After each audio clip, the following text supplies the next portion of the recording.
بسم اللہ الرحمن الرحیم صلی اللہ تعالی علی رسولہ سیدنا و مولانا محمد وبارک وسلم وصلی علیہ۔ ہر دور میں ہر بندے کی یہ خواہش رہی ہے کہ وہ بہتر انسان بن جائے، لیکن بہتر انسان وہی بن سکتا ہے جو نبی اکرم صلی اللہ تعالی علیہ وسلم کے فرمان مبارک پر عمل کرے۔ پیارے آقا مولا سید عالم صلی اللہ تعالی علیہ وسلم نے ارشاد فرمایا، خیرکم من تعلم القرآن وعلمہ، سب سے بہتر شخص تم میں سے وہ ہے جو قرآن سیکھتا ہے اور قرآن آگے سکھاتا ہے۔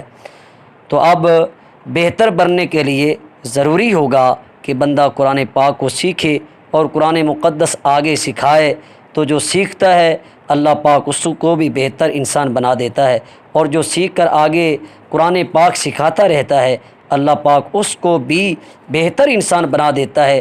اس لیے ہمیں چاہیے کہ ہم قرآن مقدس خود بھی سیکھیں اور اپنی اولاد کو بھی سکھائیں، تاکہ بہتر ہونے کا اطلاق ہم پر بھی آ سکے اور ہماری اولاد کا پر بھی آ سکے۔ وما علیہ الا البلاغ۔